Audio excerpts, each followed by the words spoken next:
Assalaamu calaykum waraxmatullaahi wabarakaatuh. Waa mar kale iyo barnaamijkeennii taxanaha ahaa waanu kaga hadlaynay silsiladdii caanka ahayd ee Guba. Silsiladaas oo aanu go'aansanay inaanu dib u soo noolayno iyadoo maqal iyo qoraal labadaba ah, maadaama dhalin badan ay fahmi waayeen ereyada qaar iyo macnaha loola jeedo. Maanta waxaanu soo gudbin doonaa gabaygii saddexaad ee silsiladaas. Gabaygaas oo ah jawaab ka timid gabyaagii weynaa ee Qamaan Bulxan oo ogaadeen ahaa. Haddaba saad la socoteen labadii gabay oo hore, gabaygii koowaad iyo kii labaadba, oo uu tiriyey gabyaagii weynaa ee Cali Dhuux Aadan, oo ku canaananayay nimanka ogaadeen, isagoo sheegayay in ceelashoodii iyo deegaankoodiiba ay habar yoonis uga durkeen oo ay ka qaadeen, ayaa waxaa jawaab tii ugu horreysay ka soo bixiyey galwadiisii gabay hore ninkii la oran jiray Qamaan Bulxan.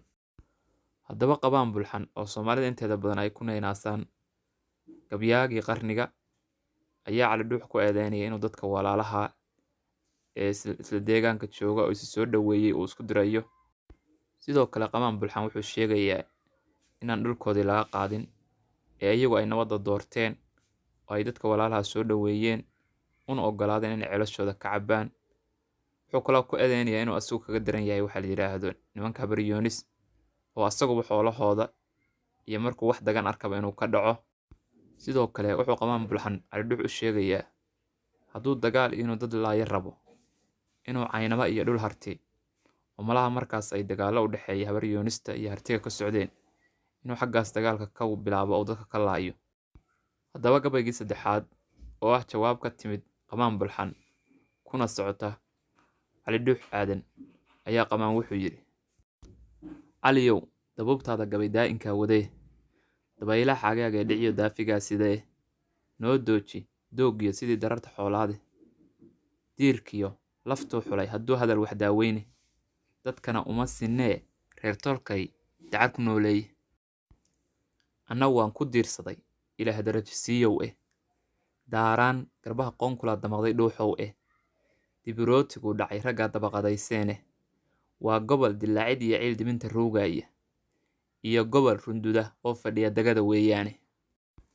Dunkaad joogto waan kula dacwiyi doodna waan celine, dab baad ololisaa kumana guba daa'im abidkaaye, intaad dogob shidaabaad taqaan diridirayn jaane, daaskaas fadhido saw gubee dagalka qiiqaabay, haddayse daacad xaajadu tahaan lagu dambaabaynin, dambaaburada naareed haddaan dhinacu doonaynin, warseedow maxaad noogu digan daqarku waa kiine, goormayse degmada noomiyeen dowgal baa jiree, daldhahsiga danaasaca lamood dowr inaan ahaye, isdalleemintaydaa ninkii dagani eedaaye, dubbihii ku dhacay dhinac barwaaq dagi admaysaane, daaduunka cayreed raggaa dibadda meeraaya, docmo iyo hartaa lagu ogaa dalawadoodii, caligeriga daadhiin shalay naga durduurteene, waa kaa darfiyey caanihii dagiyo heemaale.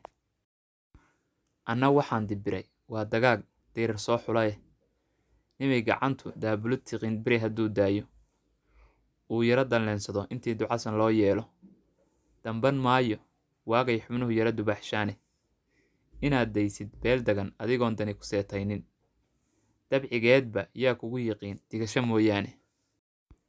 Hadday debacdo waa u hiliyaa doqon walaalkeede, diiftiyo u shay garan intaad dayada haysaane, dibna haddaadan ii tarin maxaad iigu dana sheegan, duunyada fardaha maalintaad delab ku qaadaysay, sidii duul amxaara a markaad nagu dabraynaysay, intaad haatan ii laba dublayn mudamqada jiirku, daarood Ismaaciil ahaan hilibku mudiiro, daabaca ninkii kugu dhuftee daabka kuu celiyey, iyo kii duleeshay ku yidhi waxsma doorshaane, dakanadayda yaa kaa xigaad igu danayn haatan, aar soo dib jiray neef hadduu daacuftii geliyo, uu kaga degsiiyo ilkaha dhiigga kaga daadsho, dugaaggaa yaryari sawka cuna duugga haray maah, adayse dilaya goormuu isaaqdoollo iga qaada, maxaa libinta daarood lahaa dabacayuun siiyey, haddayse dubuxo ugu heesayaan dacarna waan siine, ma wayse haatan daab iyo ulya kaga cabbaan dawlis, dusha daalis oo debi dhalan loo dambarinaynin,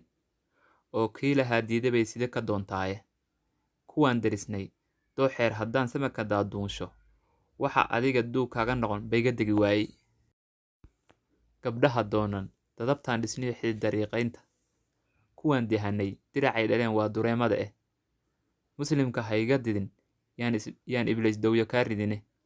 Darka jabay dilaalkii dhulku dabadku meeraayo. Deeqaa ilaahay halkuu xuliyey daadkiisu. War iidaa dugaag iyo hartay igaga dayrnaane. Ii doorse dir weeye hadduu duulan soo bixiyo. Dunji habar magaadluhu hadduu dabarka soo gooyo. Dumbuq iyo rastaastana hadduu dabacsanow siiyo. Horta yaa la da'a way la yaab dawyadaad marine.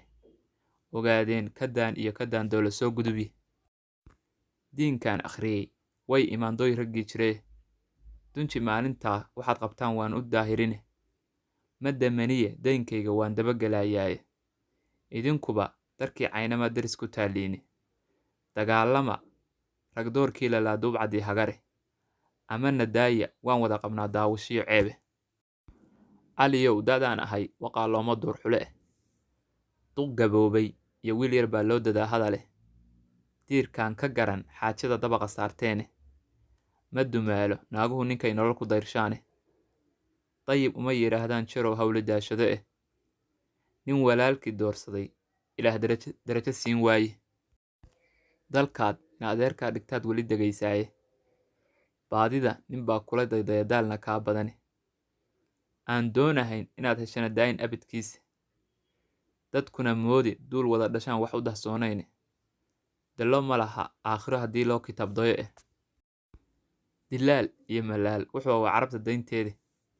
Dibnihiinna baan galay oo way dudubiseene. Allay diliye ii door adiga iiga sii darane ayuu yidhi Qamaam Bulxan.